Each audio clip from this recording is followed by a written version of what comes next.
Hello, welcome to Lemon Studios, where we talk movies, television, and wrestling. I'm, of course, Lemon himself, Zeke Lemon, and this is my review for Monday Night Raw. But before we get into that, let's get the house clean out of the way. Share, leave a like, comment below, let me know your thoughts on Monday Night Raw, and of course, hit that subscribe button as it helps me grow into my YouTube career. I would greatly appreciate it. Now, all that out of the way, let's get into it, shall we? So this episode of Monday Night Raw was interesting, to say the least, because it wasn't bad, but it wasn't great, and it certainly didn't get me really hyped up for a Saturday Night's main event, since this is the go-home show for it. Now, we do have two matches for Monday nights, and right now we have two matches for SmackDown, and I would think the fifth match, it's probably going to be Charlotte and Alexa versus the Kabuki Warriors. I'm going to assume that match gets confirmed on Friday night. Maybe the Kabuki Warriors show up, and we just set that up relatively quickly, especially with how Monday Night Raw ended. And again, this episode of Raw, overall, a lot of things were good, and I can see where things are going.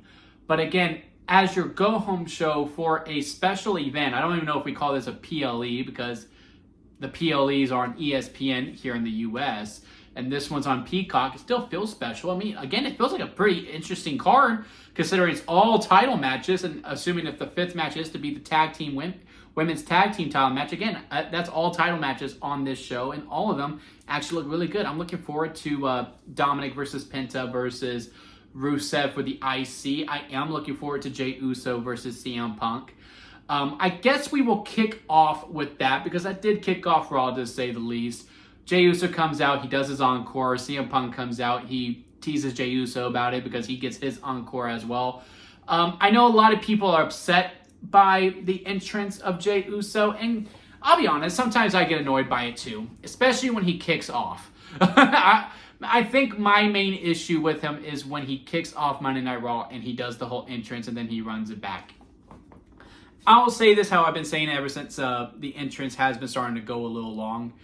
If you're in the crowd, you love it, right? If I'm there, I'm like, yes, again. I'm doing the whole, run it back, because the crowd, you see them in there. I know some people are like, Jey Uso is mainly being booed and more chance for CM Punk. I mean, yeah, sure, CM Punk's the bigger star.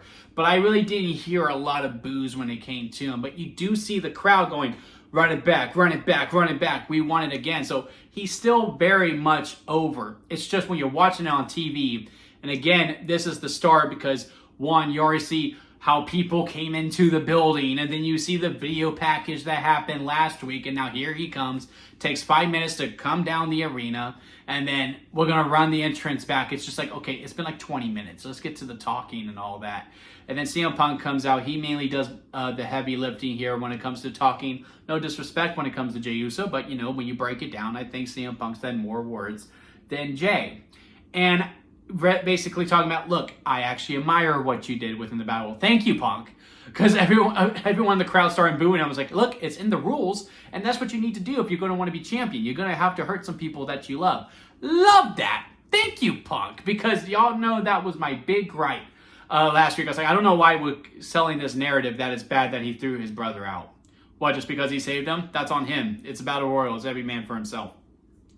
Jey Uso then saying, you're trying to make me the bad guy. Like, he actually just said he respected for what you did.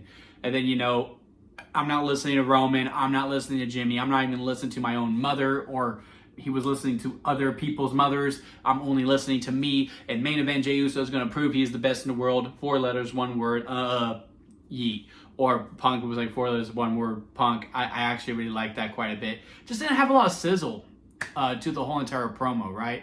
Like, it just felt like very by the numbers. Okay, you say your stuff, I'll say my stuff. Okay, I'm the vet here, so I'll lay out the things, and then I'll set it up for you, and then you'll say your thing, and then we will just keep it going, and then we'll just get over to Saturday Night's main event. I am a little worried about that match. I do hope there is a finish. I hope there is a winner. And with what Paul Heyman said, because we're going to mix in, LA Knight losing to Braun Breaker, which, if you're going to face Braun Breaker, you should be losing. We need to beef him up, especially since he's probably going to be the next one to correlate. I don't know if this is necessarily a scenario like when we finally coordinated Liv Morgan, right? Because if you recall, when Rhea Ripley had to vacate the title, and we just had a battle royal to determine who was going to be the champion.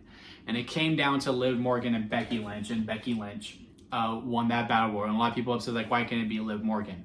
And at the time, I said, look, it's more impressive if Liv Morgan pins Becky Lynch than beating Becky Lynch in a battle royal. Sure enough, that is what happened. First program was Liv Morgan. Liv Morgan won the title, and then she became the star that she is today. She is a bigger star because she pinned Becky Lynch as opposed to winning a battle royal. Here, I think we probably should have kept the bronze in the battle royal, and Breakker probably should have won it, and we should just send him off for the race because he's facing CM Punk one-on-one. Like the whole narrative of 1 is better than 20, so on and so forth. It's not like it was for the title. You know what I mean? Like, if it was for the title, then I understand taking them out. Because, again, it's more impressive if he wins by pinfall. And the reason why I'm going on about this is because he beat LA Knight. LA Knight said he wants next. Sure enough, I'm pretty sure that will happen on that Monday if there is to be a winner. I'm worried that the Bronze are going to come out. This match is going to end in no contest. And then we are going to continue on that this title is going to be vacated. And then up until maybe Survivor Series. Hell, maybe we make it to the Rumble and it's still vacated because Braun wants that world title. There's a narrative there. I just don't necessarily want it. I want a 1, 2, 3. If I had to guess who was going to win, I think Jey Uso is going to win the title. Simply because Punk touched it. I think that's like a golden rule. It's like if the wrestler touches the belt before he wins the belt, therefore, he loses at the event because that was the time when he was going to touch the belt. That's the only thing I'm going for. I also think Jey Uso has a better story overall if he does win the title. And again, if this is just to be a transition to Braun Breakker to win the World Heavyweight title, Punk versus Breakker should be at a bigger event. Survivor Series is one of the big four, but the War Games match is the main event. If you're going to coordinate Braun Breakker, it needs to be in the main event spotlight. And if he's going to pin CM Punk, right? If he's going to win the world title, Jey Uso's a good transition world champ. And again, it goes back to the whole, I did it on my own. He was in this selfish needs, and then he was able to get that world title. I think there's going to be a lot of shenanigans. If there is to be a 1, 2, 3, Jimmy's going to get involved. We had the backstage segments between them. And then, you had the Breakers involved as well. I'm hoping Jimmy gets involved, somewhat helps Jay, 1, 2, 3, and then the Bronze come in and wreak havoc, and Jey Uso doesn't even get to stand tall with the title, but he is a 2-time champ. We move to Survivor Series, Braun Breakker versus Jey Uso. Braun Breakker gets the 1, 2, 3, and then we move on from there. And then, maybe Seth is healed by that time. Who knows? We have to continue to progress and see where we are moving into with all the timelines and all that. But as long as there's a 1, 2, 3 at Saturday Night's main event, I don't mind everything that's going on. I just think we don't need to prolong Braun Breakker's correlation, and especially if we're not even going to crown a champion at Saturday Night's main event. A lot of things that happen here really gets me worried that we might not do that. So we will see. But if I had to guess right now, Jey Uso is going to win that world title, and it's going to set the internet ablaze. But I'll be happy for him. I think he has the best story going on right now, so therefore he should be the world champion. As for other things that happened on the show, we already talked about Dominic, Penta, and Rusev. I mean, when that match graphic came up and, we were going to do that, my whole time thinking was just like, man, this is going to be a good match. It's a shame that it's going to end in DQ, because how else are we going to set up this triple threat match? Sure enough, here come the Grandes. They started wreaking havoc. Penta and Rusev have an understanding, okay, we took out the big guys, but we're not finished with each other yet. Match was fun, right? I'm not even going to deny the match was a lot of fun. It's just I couldn't get fully into it because I knew, well, Dominic's going to come out and interfere, or he's going to sense the Grandes are going to come out to interfere. I was kind of hoping when he went on the phone, he was talking to Liv Morgan, right? Just because, yeah, sure, even if Liv Morgan's not going to come back for a little bit longer, you can start teasing it. You can start showing haters conversations. Raquel is respecting the girl code. No, don't talk to Dominic. Start training, because one, he's taken, but also you're facing Nikki Bella. Like, I really do like what we're doing with Raquel Hill.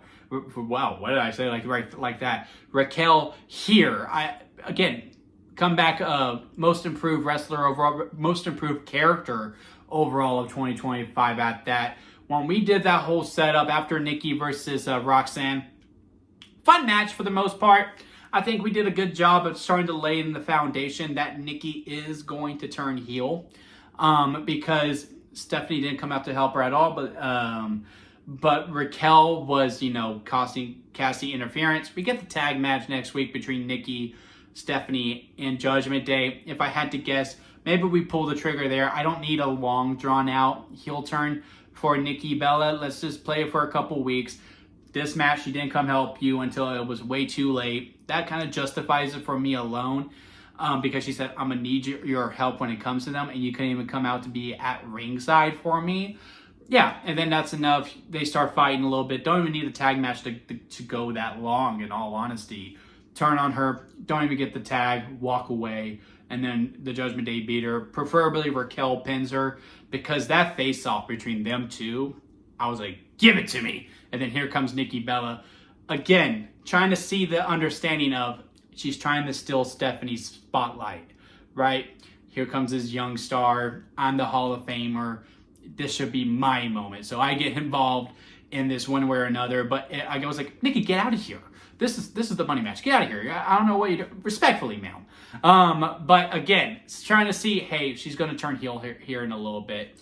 I can see I can see the understanding of just forcing her in, because he was even presented like that too, to a degree. Fun match between those two. But my main problem with all the matches overall, besides the main event, which I'm glad we stayed away from it here, is that every single match has some interference. Raquel got involved with Nikki and Roxanne. Bronson Reed got involved with LA Knight versus Braun Breaker. The Grandes got involved with Penta versus Rusev. And then there was another one that I cannot think of off the top of my head, but there was one more where there was more interference that got involved as the match was progressing. Then the women's tag team match between Lyra and Bayley versus Alexa and Charlotte. I would have liked some promos between the two before we got to this. I think because, the teams are so similar, but yet they are so different. I just think there was a lot of fun to be had here with actual promo time with each other, going back and forth. You can't trust each other, or y'all won't even call each other friends. I just think there was a lot of good dynamics, but it was worthy of a main event. It was a hell of a match. There was a wardrobe malfunction towards the end where Lyra hits her finisher, but her hair gets caught on Bliss's top, and the way that they were like, okay, we can't get it out. Okay, yep, let me just take this off. Okay, let's go here. Hot tag to Charlotte. Very good stuff that they did over here. Over there with that. Just a really good match overall. Really good back and forth between the two. Charlotte and Lyra is a one-on-one program I want to see later on down the future. I would take an Alexa versus Bayley again, especially since Bayley kind of has the split personality disorder. I think they marry each other pretty well with that. I would even take Alexa versus Lyra. I would take a round 2 with the two. I like the post-match angle because, again, the Kabuki Warriors going, this should be our match, because last week they did say we want the tag team titles, but then Bayley kind of shoehorned them in here and all that. And then, they come out to do the jumping. I really like how when Bayley got out to protect Lyra, Asuka said, all right, let's let her be. I would like to think that is a callback to Damage Control. So when they do that, it makes me feel like I'm rewarded for watching all this time. Like, oh yeah, so Asuka may be a heel, and yes, she attacks Io, but she does have honor because she felt like Io disrespected her, but Bayley hasn't done anything to her yet. So like, all right, Bayley, you don't want us to hurt your friend? We won't. We're back off because we have history with each other, and I like you. But don't cross our paths again. I really, really did enjoy that. But yeah, overall, again, this episode of Monday Night Raw was fine. Like, I didn't hate myself while watching it. I was very entertained throughout. I just didn't get that extra excitement for a Saturday night's main event that I feel like a go-home show should have gave me. Really intrigued to see where we're going with in the future. Again, we're starting to go long on these reviews, which I count as a plus, right? Usually we can go like 8 to 10 minutes. Bing, bang, boom, bombs your uncle. We move on because it was really copy and paste, by numbers. Story beats weren't really necessarily there. Now we can see these moments and we can really dissect them. I go, okay, so this moment here, I think this means we're going to go there. I mean, we spent a lot of time on Jey Uso, which is why I do think he should be the winner this Saturday, because there's just a lot of intrigue when it comes with him. Punk, it's just him facing Breaker, and that's it. And again, with stuff we can do with Braun Breaker as well. There's a lot of intrigue when it comes to these storylines. So, yeah, Doesn't get me excited for Saturday Night's Main Event, but it does get me excited for the future of WWE overall. And before we clock out of here, I do want to give out some updates because there was a couple videos that I owed y'all this week. So if you made it this far, please leave a like. I do greatly appreciate it. And comment below, let me know your thoughts on Monday Night Raw. But I didn't get out a SmackDown review this week, and that's simply because I wasn't able to watch it. And I did have it recorded, but it was raining here in my area on that Friday night, and then when I went to go to the recording, it records how it was connected within the satellite, and then it was raining pretty hard, and the audio wasn't there. So I wasn't going to BS it by any means. I could just watch highlights, but wouldn't really have done it justice, so I just figured, okay, we won't do the SmackDown. Typically, we don't do SmackDown reviews on the nights before a special event. We will this time because I just simply didn't get to it today. Now, in Sunday, I also owed you the rankings, something that a lot of people have gotten excited for. I actually got some messages wondering where it's been. I recorded it. And then when I went to get ready to post it and do the editing and all that, I lost my sound somehow. I don't know why. So, and I was really upset to be completely honest with you. And it was actually getting pretty late, and I still have a normal job.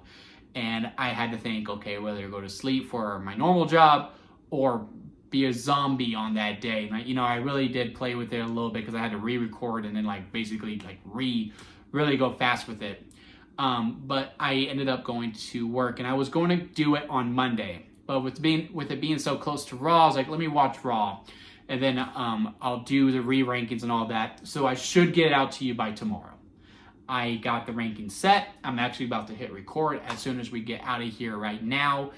So that I do have a whole day to get to it. And I should hopefully get it to you by around 9 p.m. my time once I finish up the editing. Because once I get home from work tomorrow, that's basically what I'm going to be working on. But I will be recording it after this. So just letting you know, that's the reason why those two videos didn't come out. Again, if you made this far, I do greatly appreciate it. And don't forget to squeeze the days, guys, because life is too short not to give you all. So squeeze every opportunity that you can. And until next time, I'll see you here at Lemon Studios.